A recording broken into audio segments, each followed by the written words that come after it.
기도하고 말씀 나누겠습니다. 사랑의 하나님 감사합니다. 이 시간 주의 말씀 앞에 나옵니다. 하나님 이 시간 우리의 귀를 열어주시고 우리의 영에 성령님의 지혜를 허락하시사 하나님의 말씀 듣고 깨닫고 우리의 삶 가운데에 하나님의 뜻을 이루며 살아갈 수 있는 놀라운 시간, 능력의 시간, 은혜의 시간 되게 하여 주시옵소서. 예수님의 이름으로 기도합니다. 아멘.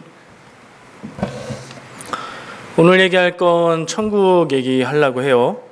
그리고 회개하는 얘기를 하려고 합니다. 뭐냐면 예수님이 공생애 시작하시는 그 타이밍에 제일 처음 사람들에게 전하신 말씀으로 중요하게 기록되어 있는 말씀이 회개하라, 천국이 가까이 왔다. 그 얘기거든요. 그래서 회개하라, 천국이 가까이 왔다 한 문장인데 중요한 단어 2개 빼면 회개하고 천국이잖아요. 회개하라는 얘기인데 그 이유가 천국 때문이라고 얘기하시는 거예요. 제가 그래서 천국 생각도 하고 회개 생각도 하다가 천국이라는 말로 인터넷 검색을 해봤어요. 뭐가 나왔을까요? 김밥 천국이 나오더라고요. 김밥 천국. 거기는 왜 이름을 그렇게 줬을까요? 김밥 천국이라고. 예. 검색돼서 나온 얘기가 이런 얘기였어요. 어떤 사람이 고민 글을 올렸어요. 오늘 남자친구랑 헤어지기로 했는데 이유가 남자친구가 한두 번이면 내가 참겠는데 데이트할 때마다 김밥 천국을 가져간다. 나를 무시하는 것도 아니고 나에게 돈 쓰는 게 아까운 건가 하는 생각도 든다. 뭐 이런 고민을 올렸더라고요. 여러분 어떻게 생각하십니까? 데이트하는데 김밥 천국만 가자고 하는 남자. 연애의 이별의 사유가 된다는 거 기억하시기 바랍니다. 캐나다에는 뭐 김밥 천국 없으니까 뭐 하고 비슷할까요? 데이트할 때마다 맥도날드 가는 남자? 위험합니다. 우리는 보통 천국을 이야기할 때 어떻게 표현하죠? 천국에 어떻게 한다고 그래요? 천국에 간다고 표현을 하죠. 우리의 의식과 무의식 속에 나는 지금 여기에 있고 천국은 다른 곳에 있는데 내가 자격을 얻어서 그 천국으로 간다. 지금 내가 사는 삶은 천국의 삶이 아니고 내가 천국으로 간다. 이렇게 생각하기 때문인 것 같아요. 근데 오늘 말씀을 가만히 보니까 특이하게 예수님의 말씀이니까 우리가 허투루 볼 수가 없죠. 예수님 말씀이신데 천국이 가까이 온다고 얘기를 하세요. 예수님이 얘기하시는 천국은 천국이 거기 있고 우리가 가는 게 아니라 예수님이 얘기하신 천국은 우리가 살고 있는 이곳에 천국이 온다라고 표현하셨어요. 그게 우리 생각하는 거하고는 좀 다른가 하는 생각이 들더라고요. 그 마음에 기억하시고 같이 나누면 좋겠습니다. 성경이 읽어보면 문장의 말의 순서가 나라마다 이 말이 문법이 있어서 자연스러운 말의 순서가 있잖아요. 영어하고 우리말은 말의 순서가 좀 다르죠. 근데 이 회개하라 천국이 가까이 왔다 이 말씀은 평범하고 자연스러운 우리말 문장으로 하면 천국이 가까이 왔으니까 회개하라예요. 회개하라가 먼저가 아니에요. 평이한 문장으로 얘기하면. 근데 우리말에서도 이걸 바꾸면 어떻게 되죠? 천국이 가까이 왔으니까 회개하라 해서 평이한 문장으로 얘기하면 천국이 강조가 되는데 회개하라를 떼서 앞으로 보내면 회개하라는 게 더 중요하다는 얘기예요. 회개해야 돼? 왜? 천국이 가까이 왔으니까. 천국이 가까이 왔다는 건 이유고요. 해야 되는 건 회개라는 거죠. 예수님이 사람들에게 이 말씀을 처음 전하셨어요. 역시 우리도 들으면서 이게 나한테 직접 해당이 되는 얘기인가 아니면 남 얘기로 들으면서 교훈을 삼아야 될 건가 판단을 해야 돼요. 예수님이 특정한 사람들이 아닌 사람들을 향해서 회개하라고 했어요. 이 얘기를 쭉 한번 같이 나누어 보기를 원합니다. 그리고 이 말씀은 우리말 성경에서 토시 하나도 안 틀리고 세례 요한이 전했던 말씀, 마태복음 3장 2절에서 전했던 말씀과 똑같이 기록이 되어 있어요. 그러니까 세례 요한도 회개하라는 사역, 세례의 사역을 하면서 회개하라 천국이 가까이 왔느니라 라고 사람들에게 얘기했고요. 예수님도 세례 요한이 잡혀간 후에 사역을 시작하시면서 첫 번으로 전한 메시지가 회개하라, 천국이 가까이 왔다예요. 예수님의 말씀이니까 이건 중요하죠. 게다가 예수님의 첫 사역의 첫머리에 하신 말씀이니까 또 중요해요. 그리고 성경에 여러 번 나오면 무조건 강조해요. 이상하다, 똑같은 내용이 또 나온다 그러면 강조하는 거예요. 그러면 굉장히 중요하다는 얘기죠. 오늘 굉장히 중요한 얘기를 우리 같이 생각해 보려고 하니까 집중해서 함께 나누시면 좋겠습니다. 세례 요한과 예수님이 똑같이 선포했던 중요한 내용, 이 말을 오해하거나 혹은 무슨 말인지 못 알아들으면 그리스도인으로서 심각한 문제가 있는 거죠. 근데 전하는 설교자마다 이 말씀에 대한 해석이 각각이에요. 다 들으시고 다 종합해서 여러분들의 하나님 말씀, 예수님 말씀에 대한 이해를 가지시기를 축복합니다. 회개하라고 했으니까 회개부터 생각해 볼게요. 회개는 하나님 앞에서 죄를 고백하고 용서를 비는 거죠. 잘못했어요 하는 건데, 잘못했어요의 조건이 이 회개라는 말을 쓸 때는 사람에게 하는 게 아니에요. 하나님에게 하는 거고, 하나님 앞에서 잘못했다고 얘기할 때, 용서해달라고 얘기할 때는 그 앞에 따라야 되는 조건이 있는데 자기의 잘못을 인정하는 거예요. 하나님 앞에 나의 잘못과 죄를 인정하고 그것을 입술로 생각으로 고백하고 그리고 용서를 구하는 것, 그게 회개라고 기본적으로 한번 생각을 하죠. 영혼이 담기지 않은 미안하다는 말, 건성으로 하거나 사람의 마음을 단순히 풀어주기 위해서 하는 미안하다는 말은 진심으로 들리지가 않아요. 제가 철없을 때, 어린 시절에, 여러분들은 저의 한 10여 년 동안 모습만 보셨으니까 저의 어린 시절 어땠는지 모르시죠? 상당히 교만한 어린이였어요. 근데 철없을 때 어떤 기억이 나냐면 친구하고 싸웠어요. 내용은 기억 안 나요. 싸웠는데 제가 잘못을 했어요. 생각해보니. 그래서 미안하다 말했어요. 남자들은 미안하다 한 번 말하면 그걸로 상황이 끝나야 돼요. 왜요? 내가 미안하다고 했으니까. 근데 이 친구가 계속 대꾸를 안 하고 나한테 계속 화를 내는 거예요. 나도 화가 났어요. 내가 미안하다고 했잖아, 엄마. 그랬어요. 그랬던 어린 시절이 생각나요. 철없을 때 얘기고요. 철 들면서는 그런 모습이 없어지진 않았지만 그래도 많이 사람이 된 것 같아요. 여러분들은 어떠십니까? 우리가 하나님 앞에 무슨 큰 잘못을 했을까요? 우리가 하나님 앞에 무슨 큰 죄가 있을까요? 그래서 예수님은 다짜고짜 전하시는 말씀의 첫 시작에 회개하라고부터 얘기하실까요? 회개는 왜 해야 되는 걸까요? 기도할 때 회개 기도하라고 해요. 그러면서 설명하기를 우리에게 죄가 있으면 기도가 막힌다. 그래서 하나님 앞에 회개하고 죄를 해결하고 기도해야 기도가 응답된다. 이렇게 설명합니다. 맞는 말이고 중요한 말이에요. 근데 회개합시다 라고 얘기를 해서 회개하는데 생각이 안 나요. 내가 뭘 잘못했지? 나 큰 죄 진 건 없는데 뛰어나고 훌륭하진 않아도 그냥 착하게 사는 거 아닌가? 이럴 때가 있어요. 고민스러워요. 무슨 회개를 해야 하는 건가? 더군다나 다른 사람도 아니고 예수님에게, 하나님에게 무슨 큰 죄를 우리가 지었을까? 이 정도 수준의 생각으로는 오늘 말씀의 깊이를 다 알 수가 없을 것 같다는 생각이 들더라고요. 그래서 더 깊이 생각해 봐야겠다. 그런 마음이 들었어요. 교회에서 쓰는 교회 용어로 더 깊이 생각하는 걸 뭐라고 해요? 묵상한다고 그러죠. 오늘 말씀이 함께 들으면서 생각하면서 고백하면서 묵상하시는 시간이 되시기를 바라요. 천국 얘기로 가볼게요. 회개해야 되는 이유가 천국이 가까이 왔기 때문이라니까. 단순한데 이 말씀의 뜻을 깊이 알려면 회개와 천국을 다 생각해야 될 것 같아서요. 천국, 김밥 천국의 그런 천국 말고 우리가 흔히 생각하는 낙원, 파라다이스 그런 천국 말고 마태복음에서 예수님이 말씀하신 천국은 무슨 의미일까? 그걸 파악하고 그걸 이해하는 데는 마태복음에 기록된 성경의 천국에 대한 예수님의 말씀들을 깊이 생각해 봐야 돼요.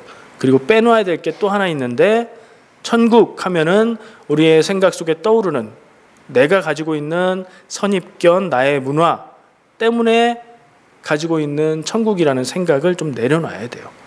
그리고 성경 말씀이 얘기하는 부분에 집중해서 봐야 돼요. 마태복음에서는 이 천국을, 천국이라고 번역되어 있죠? 한글로. 한자 말이잖아요. 하늘천 나라국. 우리말로 바꾸면 하늘나라. 근데 다른 복음서에서는 하늘나라라고 안 하고 같은 천국인데, 같은, 그러니까 예수님이 하시는 얘기에 같은 자리에 들어가면 되는 말인 것 같은데 하늘나라라고 안 하고 하나님 나라라고 얘기해요. 그러면 다른 복음서에서 얘기하는, 복음서는 내용이 겹치잖아요. 같은 내용들이잖아요. 근데 다른 복음서에서는 하나님 나라, 마태복음은 하늘나라는 뜻의 천국을 쓰죠. 이거 어떻게 다른 건가 뭔가 생각을 하는데, 단순하게 더 깊이 얘기할 수도 있지만 단순하게 생각해 보면 마태복음에서 이야기하는 천국의 천, 하늘도 이 밖에 나가서 보이는 하늘이 아니라 하늘에 계신 우리 아버지 하나님을 얘기하는 거예요. 그래서 천국이라는 말은 하나님 나라로 똑같이 이해하는 것이 첫 번째 우리가 이해할 수 있는 답입니다. 그러면 천국이 가까이 왔다는 건 뭘까요? 천국을 이야기하면 가장 먼저 떠오르는 것은 내세예요. 내세. 올내자에 세상세자 얘기해서 앞으로 올 세상. 이건 뭘 얘기하는 거죠? 우리의 생명의 죽음 뒤에 우리가 존재하게 될 그 세상을 우리가 얼른 떠올려요. 그걸 뭐 완전히 아니라고 할 수는 없지만 지금 우리가 읽은 본문 말씀에 그걸 적용하면 말이 좀 이상해져요. 한번 적용해서 집어넣어 볼게요. 예수님이 사람들에게 얘기하셨습니다. 회개하라. 내세. 우리가 죽어서 갈 하늘나라가 가까이, 때가 가까이 왔다. 근데 그렇게 얘기하면 듣는 사람마다 생명의 기한이 다 다르잖아요. 그럼 좀 더 해석이 필요해요. 회개해라. 이유가 뭐냐? 너희들이 우리가 하루하루 살아가니까 누구 먼저 갈지 언제 갈지 알 수 없지만 우리가 죽을 날은 하루하루 다가오는 거 아닌가? 그래서 천국이 가까이 오니까 회개해야 된다? 이렇게 해석을 해보면 조금 초점이 달라지는 느낌이에요. 그거 아닌 것 같은데. 이거는 언제나 똑같은 거였잖아요. 예수님이 오시기 전에도 사람들이 죽을 시기가 있고 그날이 하루하루 시간에 따라서 가까이 오는 건 똑같잖아요. 그 뜻이 아닌 것 같아요. 뭔가 다른 천국을 말씀하시는 것 같아요. 정확하게는 모르겠어요. 근데 예수님이 하신 말씀이고 여러 가지로 볼 때 아주 중요한 천국이 가까이 온다는 거예요. 그러니 아주 이 중요한 때 혹은 중요한 나라, 천국이 가까이 오니 그것 때문에 우리가 회개해야 된다는 거예요. 천국이 가까이 오는데 우리가 회개해야 된다? 그 천국이 가까이 오는데 누구에게나 다 주어지진 않는 거란 생각을 해보면 이 회개는 다가오는 천국을 내 삶으로 만들 수 있는 열쇠인 거죠. 조건인 거죠. 그 천국을 살기 위해서, 그 천국의 삶을 위해서 회개하라 라고 얘기하는 거죠. 회개해야 되는 뭔가가 있는 거예요.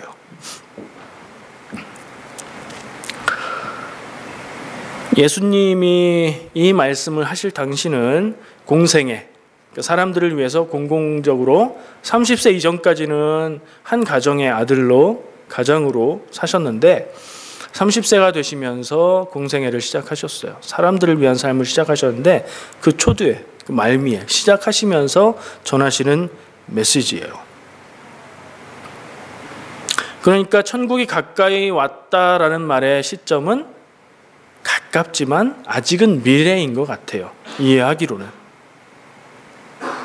언제쯤일까요? 그럼 그 천국은 지금 우리의 시점에서 볼 때는 그 천국이 와가지고 있을까요? 어떻게 된 걸까요? 그거에 대한 이해도 좀 필요한 것 같아요. 그러면서 이런 생각이 들었어요. 여러분들 한번 우리의 삶에서 겪는 경험 속에서 한번 답을 찾아보기 원하는데, 약속 시간을 잘 지키는 편이세요?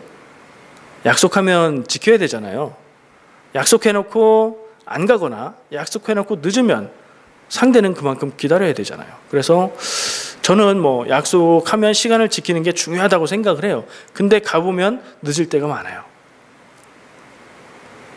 왜 그런가 곰곰이 생각해 봤어요. 약속 시간이 12시예요. 점심 약속이라 12시 약속 시간이 있고, 그 장소까지 가는데 30분이 걸린다고 해보죠. 그러면 언제 출발해야 돼요? 아무리 늦어도 11시 반에 출발해야죠. 정상적으로 하려면 11시 한 20분에 출발해야 맞아요. 근데 나는 아직 집에 있고 시간은 11시 40분이에요. 그러면 이건 약속에 늦은 거예요? 안 늦은 거예요? 아직 12시는 안 됐으니까 아직 늦은 건 아니죠. 근데 지금 출발해도 시간은 지나가니까 약속에 늦었어요? 안 늦었어요? 아직 늦은 건 아니지만 이거는 늦을 거로 정해져 있는 거죠. 이미 늦은 거예요. 예수님이 오셨어요. 예수님이 오신 것으로 인해서 무언가 변화가 생긴 거예요. 예수님이 이 선언을 하심으로 인해서 뭔가 변화가 생긴 거예요. 천국이 가까이 오는 것은 막연한 미래에 오는 어떤 게 아니라 예수님이 오심으로 인해서 생기게 되는 일인 거예요. 그래서 예수님이 오시면 이 천국이 오는 것은 미래의 시간이긴 하지만 시간 문제인 거예요. 예수님이 오셔서 천국이 우리에게 임하는 게 단계적으로 이루어져 가는 거니까. 그 얘기를 좀 더 해볼게요.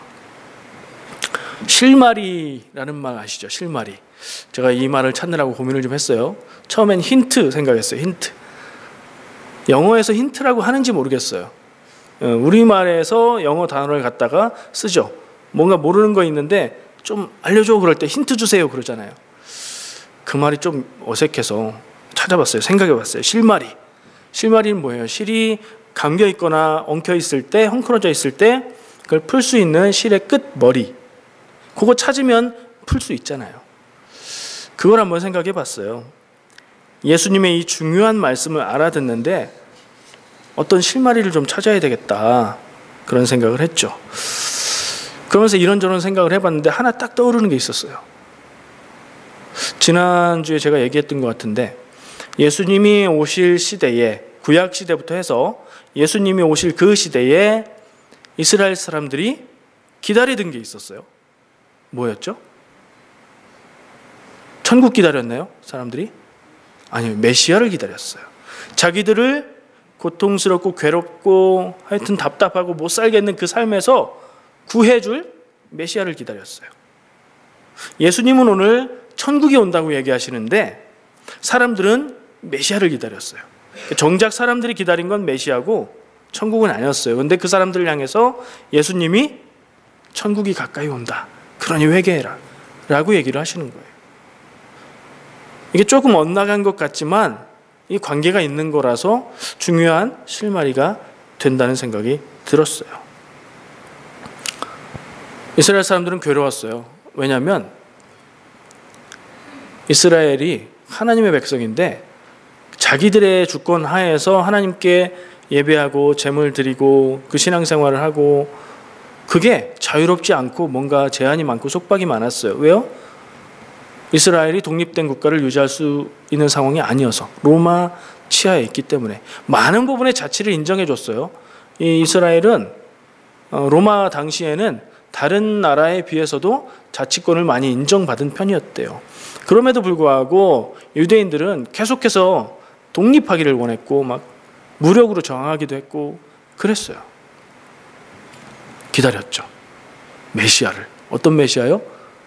이스라엘을, 하나님의 백성을 주권 있는 나라로 독립시켜줄 사람, 강한 군대로 로마를 물리칠 사람, 나라를 부유하게 할 사람, 다윗의 때처럼. 그들이 기억하는 영광의 때는 다윗의 때잖아요. 다윗의 때처럼 이스라엘이 하나님의 백성으로서 하나님을 온전히 예배하고 영광스러운 모습으로 살아가고 강한 나라, 부강한 나라가 되고 그래서 자기들, 우리들의 삶도 평안하고 편안하고 살기 편한 그런 삶을 살기를 기대하면서 메시아가 오셔서 그걸 해결해 주기를 기다리고 있었어요. 그래서 그들이 기다렸던 메시아는 강한 자, 능력 있는 자, 유대인의 왕이 되실 분이었던 거죠. 근데 예수님을 유대인의 왕이라고 했죠. 하나님이 보내신 분인데 그런 면에서 같은 구원자 메시아인데 저는 그 단어를 구별하고 싶어요. 구약에 예수님이 올 당시에 이스라엘 사람들이 기다렸던 것은 메시아. 이건 히브리어예요. 메사이아. 예수님은 지금 우리가 신약 성경에서 사용하고 있는 용어 그리스 말로 그리스도라고 좀 구분해서 부르고 싶어요. 사실은 그게 똑같은 뜻이에요. 기름 부음 받은 사람. 그리고 그래서 그 뜻에서 구원할 분, 구원자라고 변화된 건데 구분해서 얘기할게요. 사람들은 메시아를 기다렸지만 하나님은 그리스도를 보내주셨어요. 말이 달라서 다른 게 아니라 그 하는 역할과 사역과 모습이 달랐어요. 강자로서 힘을 갖고 군대를 일으키고 나라를 부강하게 만드는 메시아가 아니라 이 땅의 나라를 세우는 메시아가 아니라 하나님이 예수님을 그리스도로 보내셔서 이루려고 하셨던 일은 구원의 길을 여시는 일이었어요. 그래서 구원자예요. 그러니까 이스라엘 사람들이 기다렸던 건 이 땅에서 우리를 행복하고 부유하고 편안하게 해줄 수 있는 왕을 기다린 건데 하나님이 보내주신 그리스도는 그것보다 더 귀한 것, 영혼의 구원, 죄를 해결하고 영혼의 문제 해결해 줄 구원의 길을 여실 그리스도를 보내주신 거죠. 그러니까 사람들이 생각하고 사람들이 기대하고 사람들이 바랄 수 있는 건 완전하지 않지만 그것에 대해서 하나님의 응답은 완전하게 오신 거예요. 핵심이 거기 있는 것 같아요. 사람들은 메시아를 기다렸지만 하나님은 사람들의 기대와 다른 구원의 길을 열어주셨다는 거. 당장의 삶의 평안, 짧은 순간에 그게 다가 아니라 우리의 영혼의 구원이 더 중요한 문제다. 사람들은 그 생각을 못했는데 하나님은 그것을 답으로 주신 거죠. 예수님이 그리스도로 오셔서 구원의 길을 열어주실 건데 예수님은 이미 오셨으니 예수님 입장에서 내가 그리스도로 태어나서 이제 사역을 시작했으니 그 구원의 길이 열리는 것은 시간상으로는 미래지만 시간 문제, 앞으로 반드시 올 일이니까 이미 천국이 임한 거나 마찬가지. 천국은 시간상으로는 앞에 있지만 지금 주어진 것과 마찬가지다 하는 말씀이고, 또 메시아 그리스도인 나는 왔으니, 이미 왔으니 기다려야 될 것은 메시아가 아니라 그 다음 순서인 천국을 기다리고 기대하라는 말씀이지 않나 생각이 들더라고요. 이 생각이 이 예수님의 말씀의 전부를 설명할 수는 없을 것 같지만 중요한 부분을 설명하는 거이기를 바라요. 자, 우리의 삶을 한번 다시 돌아보시죠. 우리의 삶은 어떻습니까? 살기 어떠세요? 어려우세요? 안 어려우세요?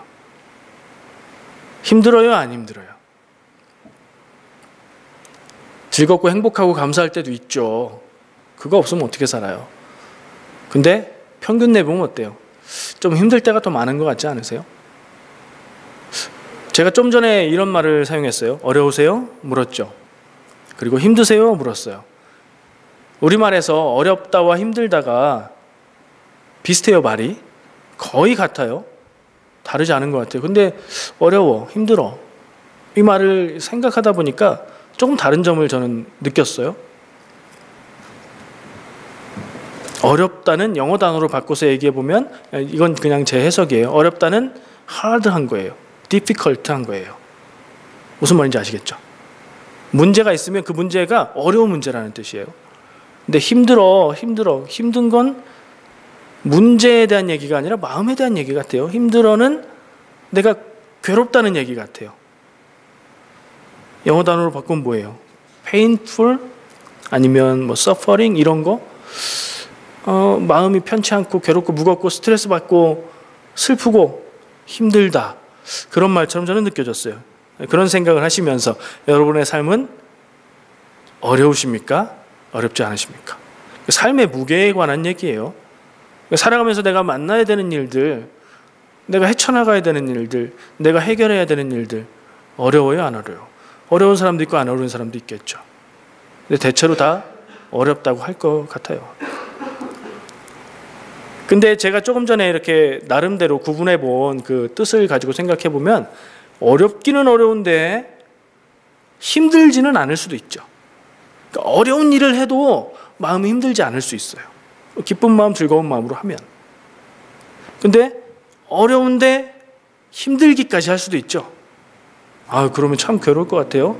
일도 어렵고 그 일을 하려니 마음도 너무 힘들고 그러면. 또 반대로 어렵지 않은 삶이 있다고 생각해 보면 있겠죠. 왜 없겠어요? 어렵지 않은 삶. 모든 것을 다 갖췄고 내가 뭐 한 거 없이 그냥 다 갖춰져 있는 삶.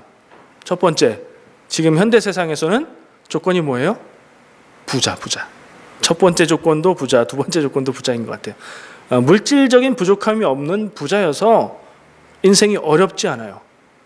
공부를 열심히 할 필요도 없고 그냥 있는 거 가지고 더 많이 살아갈 수 있으니까, 평안을 누릴 수 있으니까. 근데 부족함이 없는 사람은 사는 게 힘들지 않을까요? 다 힘들다는 얘기는 아니에요. 부족하지도 않고 힘들지 않을 수도 있죠.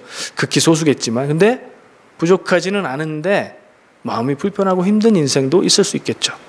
나눠보면 그 4가지 정도 될 것 같아요. 여러분들의 인생은 몇 번입니까? 1번 어렵고 힘들다. 2번 어려운데 힘들지는 않다. 3번 안 어렵고 안 힘들다. 4번 안 어렵고 근데 힘들다. 어떤 인생이시고 어떻게 살기 원하십니까? 이런 생각을 해보면, 생각하면 뭐예요? 바꿀 수가 없는데, 그렇죠? 우리의 삶의 무게를 우리가 바꿀 수는 없어요. 내가 감당해야 되는 무거운 인생의 문제들 못 바꿔요. 나의 가족을 바꿀 수 없고요. 나의 가족 때문에 당하는 어려움들을 바꿀 수 없고요. 나의 삶에 다가오는 문제들을 내 힘으로 바꿀 수는 없어요. 그거는 뭐 받을 수밖에 없어요. 근데 내 마음이 힘들고 힘들지 않고는 내가 노력하는 거에 따라서, 내 자세에 따라서 달라질 수 있는 것 같아요. 완전히 마음대로는 안 되겠지만 달라질 수 있죠. 우리는 그 부분에 대해서 강한 능력을 갖고 있어요. 여러분들 다 가지고 계세요. 뭔지 아세요? 감사하는 거예요. 감사. 교회에서 맨날 감사합니다. 이것도 감사, 저것도 감사. 힘들고 어려운 일을 당했는데 그래도 다행히 이러니 감사합니다. 하나님이 다 도우셔요. 감사합니다. 이게 습관처럼 돼 있어서 별거 아닌 것처럼 느끼시죠? 아니에요. 정말 놀라운 능력이에요. 능력이요? 많은 일을, 큰 일을 하는 능력도 있지만 어려운 일을 받아도 힘들지 않게 마음을 다스릴 줄 아는 능력이 있다면 그건 인생을 바꾼다고 저는 생각을 해요. 그래서 제가 늘 기도할 때 감사하는 인생에 감사의 제목이 더한다. 감사하는 인생이 삶을 바꾼다라고 고백하는 게 그 얘기예요. 똑같은 삶의 조건에서도 감사의 능력을 우리가 가지고 있어서 우리의 삶이 하나님 앞에서 기쁨으로, 감사함으로 살아갈 수 있다고 믿습니다. 그런 경험이 있으십니까? 있죠. 근데 그래도 안 되는 경험도 있으십니까? 있어요. 마음의 노력으로, 마음의 자세를 바꾸는 것만으로 넘어갈 수 없는 무거운 인생이 분명히 있어요. 그런 문제가 분명히 있어요. 그때는 어떡하죠? 그런 일 만날 때 마음이 무너져서 도대체 기도할 수도 없겠고 하나님이 살아계시다는 걸 믿지도 못하겠고 내 능력으로는 이 상황을 이해도 못하겠고 풀 수도 없겠다. 그냥 가만히 있는 것밖에 할 수 없다. 마음에 감사의 능력이 없는 이들은 그때 인생을 포기할 수 있어요. 감사의 능력이 있으면 그래도 감사해야지 하는 생각 갖고 하나님 의지해야지 하는 생각 가지고 인생 포기는 안 할 거예요. 그렇게 믿어요. 근데 그때 할 수 있는 건 뭐예요? 내가 할 수 있는 게 없으니 하나님의 능력을 의지하는 것뿐이죠. 하나님께 기도하고 나는 이해를 하지 못하겠는데 하나님 이 일들을 내게 이 의미를 알려주세요. 기도하고 하나님이 알려주시고 깨닫게 하시면 새 힘을 얻고 그 일을 풀어갈 수 있는 능력도 하나님에게 받고 이게 그리스도인의 삶이죠. 그렇게 사시길 축복합니다. 예수님은 메시아를 기다리는 사람들에게 오셔서 회개하라, 천국이 가까이 왔다 라고 얘기하셨어요. 회개를 다시 한번 얘기해 보려고 해요. 천국이 가까이 왔다는 말은 하나님이 계획하신 구원의 때가 가까이 왔다는 얘기로 들려요. 구체적으로 말하면 예수님이 십자가에 죽으심으로 하나님의 인간 구원의 방법이 시작되었고, 그 일로 인해서 그 복음을 믿는 사람은 구원받게 되는 길이 열린 것, 그게 천국이에요. 그것으로 인해서 우리는 천국의 삶을 살 수 있어요. 근데 그 천국을, 그 오는 천국을 나의 천국이 되게 하는 것은 회개라는 거예요. 그래서 우리가 회개해야 된다는 거예요. 아까 잘못이 있습니다, 죄가 있습니다 얘기했는데, 유대인들은 이 부분이 굉장히 심각한 얘기예요. 우리하고는 좀 느낌이 달라요. 유대인들은 지금까지 하나님에게 제사하면서 살았어요. 그 제사가 왜 하나님에게 제사하냐면, 하나님 이거 하나님께 드리는 마음의 선물입니다, 하나님 받아주세요, 이 의미가 아니에요. 제사의 제물은 동물이에요. 그 동물을 죽여서 그 피를 쏟고 그 동물을 태워서 하나님께 드린다고 하죠. 왜 그렇게 하냐면 생명으로, 피는 생명이라고 하나님 말씀으로 기록되어 있잖아요. 생명으로 죄의 값을 사함받기 위한 시스템인 거예요. 유대인들이 제물을 드려서 자기 죄를 용서받는 시스템인 거죠. 속죄의 시스템이라고 이름 붙여서 설명을 하더라고요. 그러니까 유대인들에게 있어서 죄의 문제를 해결하는 건, 죄를 지으면 죽는 게 답인데, 죽을 수밖에 없는 건데, 그걸 풀어야 되는데 그 푸는 방법은 다른 생명을 대신 들여서 내 죄를 그 생명의 죽음이 대신하게 희생시키는 거예요. 근데 그 희생은 완전치가 않아요. 그래서 죄가 생각나면 또 제물 드리고 또 제물 드리고, 그것도 부족해서 알 수 없는 죄를 위해서 또 제물을 드리고, 매년 제물을 드리고, 때마다 제물을 드리고, 평생 제물 드리고, 그래도 그 죄의 문제가 해결 안 되었던 게 유대인들의 모습이에요. 근데 죄의 문제를 해결해야 천국이라고 얘기하면 유대인들은 이거 심각한 딜레마에 빠지는 거죠. 죄의 문제가 해결이 안 되는데, 근본적으로 아무리 제물을 많이 드리고 바쳐도 내가 근본적으로 변하지 않는데 어떻게 해야 된다는 얘기인가? 유대인들의 사고에서는 그렇게 얘기가 나와요. 우리는 알죠. 내 죄는요 잘못이기도 한데 한편으로는 생명의 값이에요. 내 생명의 값이에요. 내 죄는 어떻게 해결을 할까? 우리가 제물 드리나요, 하나님 앞에? 우리가 예배 때 하나님께 예물 드리는 게 제물인가요? 생명인가요? 피 같은 돈이긴 하지만 생명은 아니에요. 우리가 내 죄를 대신하는 생명의 의미로 헌금을 하는 건 아니에요. 그래서 그거는 제물이 아니라 예물이고 헌금이에요. 그럼 내 죄는 어떻게 해결을 할까요? 우리는? 누군가가 죽었잖아요, 나를 대신해서. 그 누구예요? 예수님이 구원자 그리스도로 이 땅에 오셔서 천국을 선포하시고 천국을 가르치시고 제자들을 가르치시고 나서 그가 갈 길로 가셨는데, 그 길은 죽음의 길, 십자가의 길이었어요. 그래서 예수님의 십자가의 죽으심이, 그래서 내 구원이 되는 거예요. 내 죄를 대신해서 예수님의 생명이 희생하신 것, 그 사실을 믿으면, 예수님이 그냥 동물도 아니고 사람이고 그냥 사람도 아니고 하나님이 사람으로 오신 분이기 때문에 그 예수님의 죽으심의 제물은 딱 한 번만으로 완전한 거예요. 그리고 그 사실을 믿기만 하면 그것이 구원이 되는 거예요. 예수님은 이 그림을 다 가지고 내가 와서 이제 말씀을 선포하기 시작하고 천국에 대해서 가르치는데, 회개하면, 죄의 문제를 해결하면 천국은 온 거다. 우리의 삶이, 너희들의 삶이 천국의 삶이 될 것이다 라고 선언을 하신 겁니다. 그렇게 우리의 죄의 문제는 해결됐습니다. 여러분들이 그 복음을 믿으신다면 그 죄의 문제는 고민할 필요 없이 해결이 됐어요. 그 믿음이 있으십니까? 없으시면 그 믿음이 있으시기를 간구하기 바랍니다. 모두 다 그 믿음 가지고 구원의 삶을 살기를 축복합니다. 근데 문제는 그 다음이에요.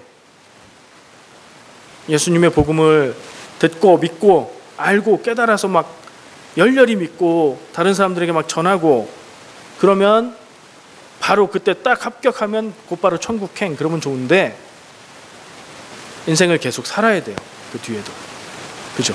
구원받은 사람이나 복음을 모르는 사람이나 복음을 들었는데 안 믿은 사람이나 똑같이 세상의 삶을 살아야 돼요. 그게 문제예요. 어떻게 할까요? 어떻게 살아야 될까요? 여기서 또 생각하고 이야기하고 싶은 게 하나 있어요. 구원받은 사람은 구원받은 티가 나야 된다 하는 얘기예요. 뭐가 티가 날까요? 여러분들은 세상 나가서 살 때 뭐가 티가 나십니까? 여러분들이 보는 교회 다니고 구원받는 사람들은 어떤 티가 나나요? 성경 들고 다니고 주일날만 되면 성경 들고 다니고 사람들 만나서 얘기할 때 좀 더 착한 것 같고 거짓말 잘 안 하고 화내지 않고 칭찬하는 말도 잘하고 뭐 그런 거 있을 수 있어요. 근데 그게 다는 아니죠. 그건 다른 사람들도 다 할 수 있는 거잖아요. 구원받은 사람은 뭐가 티가 나야 될까요?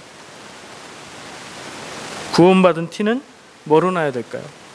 제가 그걸 꼭 집어 말할 수는 없어요. 근데 뭔가 다른 게 있어야 돼요. 저는 그 부분을 이렇게 얘기하고 싶습니다. 구원받은 사람은 어떤 나라의 시민인데 천국의 시민인데 그래서 천국 백성의 티가 나야 된다 생각을 해요. 한국 최근에 다녀오신 분 이준 집사님, 한국 가면 한국 사람들처럼 사는 한국 사람이 있죠. 당연한 얘기죠. 무슨 얘기 하려고 하냐면 한국 사람들은 한국 사람처럼 살아요. 그죠? 캐나다에 와서 보니까 어떠셨어요? 캐나다 사람들처럼 사는 캐나다 사람들이 여기 있죠. 다 각각 다르게 살아요. 문화가 달라서 그렇겠죠? 나라가 다르고 문화가 달라서 그래요. 우리는 어떻게 살아야 돼요? 한국 사람처럼 살아야 돼요? 캐나다 사람처럼 살아야 돼요? 캐나다에 사는 한국 사람들처럼 살지만 더 중요한 것은 한국에 살든 캐나다에 살든 천국 백성처럼 살아야죠. 그 티가 나야 된다는 거예요. 그 티가 어디로 어떻게 나야 되는지는 모르겠어요. 그 티가 좀 다 났으면 좋겠습니다. 한마디를 얘기해 보자면 하나님의 뜻에 따라서 사는 삶이 아닐까 생각을 합니다. 한국 사람들은 남의 뜻에 따라서 사는 것 같아요. 그렇지 않나요? 부모님의 뜻에 따라서 세상 사람들의 보는 이목을 바라보면서 그걸 만족시키려고 사는 것 같아요. 반면에 캐나다 사람들은 자기 뜻대로 사는 것 같아요. 자기 만족이 제일 우선인 것 같아요. 제가 그냥 보는 눈으로. 천국 백성은 누구 뜻대로 살아야 된다고요? 하나님 뜻대로. 그러니까 하나님의 뜻을 아는 게 되게 중요하겠죠. 삶이 어렵고 힘들어서 메시아를 기다렸던, 다른 거 모르겠고 메시아만 기다렸던 그 유대인들에게 하나님은 메시아를 보내서 그들이 원하는 것을 이루어 주신 게 아니라 천국의 열쇠가 되는 예수님의 오심, 그리스도를 허락해 주셨어요. 천국의 문이 열리게 된 거예요. 그 열쇠를 열고 들어가는 천국, 그것은 구원이죠. 그 실체는 제가 보기엔 이전과는 다른 삶을 사는 거라고 생각해요. 새로운 삶이에요. 근데 그 삶은 내 조건이 바꿔주는 게 아니라 내 내면의 변화, 내 영혼의 변화가 가져오는 삶이에요. 그게 변화돼서 새롭게 하나님의 뜻에 따라서 살기 시작하면 그 사람을 거듭난 사람이라고 얘기하는 거죠. 오늘 말씀의 제목, 회개하라 천국이 가까이 왔다. 이 말씀이 여러분들 귓전에 예수님이 나에게 직접 하시는 말씀처럼 매일매일 좀 들렸으면 좋겠어요. 자다가 딱 했는데 예수님이 회개해라. 에? 뭐 잘못했나요 제가? 무슨 얘기세요? 뭐요? 왜요? 그런 생각을 자꾸 하고 그런 인식을 자꾸 하고 그렇게 매일매일 순간순간 살아갔으면 좋겠다는 뜻에서 그래요. 회개하라는 말씀은 목적 없이 살던 삶에서, 아니면 하나님이 아닌 다른 것을 목적으로 삼고 살던 삶에서 삶을 바꿔서 삶의 방향을 돌이켜서 하나님의 뜻에 따라서 사는 삶을 살라라는 말씀으로 저는 다시 해석을 합니다. 아이들이 TV를 볼 때 몇 번 부르면 아이들이 대답해요? 3번? 4번? 계속 불러도 대답 못할 때도 있고, 대답은 하는데 눈과 영혼은 TV에 집중할 때가 있죠. 대체로 그래요. 자연스러운 현상이에요. 애나 어른이나 똑같을 때도 있어요. 엄마는 청소하는데 베큐um 하면서 막 하면 가까이 소리가 오면 눈은 TV에 고정하고 발만 들고 뭐 이럴 때 있죠. 그럼 엄마 뭐라 해요? 뭐라고 할지는 모르지만, 가정마다 사정은 다르지만 좋은 말은 안 해요. 정신 차려야 될 때 정신 못 차리면 안 좋은 말을 듣는 거죠, 뭐. 우리가 삶을 살면서 들어야 되는 목소리가 있다면 다른 많은 중요한 얘기들이 있겠지만, 제일 중요한 게 뭔가 오늘 말씀의 제목, 회개하라 천국이 가까이 왔다가 아닐까 하는 생각을 해봐요. 회개하라, 지금처럼 살지 말고 새로운 삶을 살아라. 하나님의 뜻에 따라 새로운 기준으로 살아라. 그게 천국의 삶을 사는 천국 백성의 자세다. 근데 우리의 삶이 매일매일 TV에 빠져서, 의지로 일부러 TV에 빠져서 엄마 말씀 안 듣는 아이들은 없잖아요. 내가 엄마가 아무리 불러도 소리를 듣지 않는 집중력을 가지고 TV를 봐야지, 그러면서 보는 애들은 없잖아요. 그냥 소리가 나고 화면이 움직이면 쳐다보고, TV는 재밌게 만들어야 보니까 재밌으니까 그냥 빠져드는 거죠. 근데 거기에 영혼을 살리는 얘기가 많이 나오진 않는 것 같아요. 영혼이 살려면 그 빠져든 상황에서도 내 귓전에 들리는 엄마 목소리, 그거 못 들으면 청소기로 맞을지도 몰라요. 내가 넋놓고 살아가고 있는 삶에서 내 귓전에 들려오는 예수님의 목소리, 회개하라, 지금처럼 살지 마라, 좀 매일매일 듣는 우리의 삶이 되어야 되겠습니다. 마태복음 3장 8절에 세례 요한이 아까 예수님하고 똑같은 얘기, 회개하라 천국이 가까이 왔다 얘기하고 나서 8절에 가면 이런 얘기를 또 해요. 회개에 합당한 열매를 맺으라. 미안해, 잘못했어 했으면 그 잘못은 다시 안 하는 게 기본이죠. 적어도 그 잘못을 하는 횟수가 좀 줄어들어야 진심으로 미안한 거죠. 회개하면 회개에 맞는 삶을, 열매를 맺어야 되겠습니다. 우리가 다 그랬으면 좋겠습니다. 기도하겠습니다.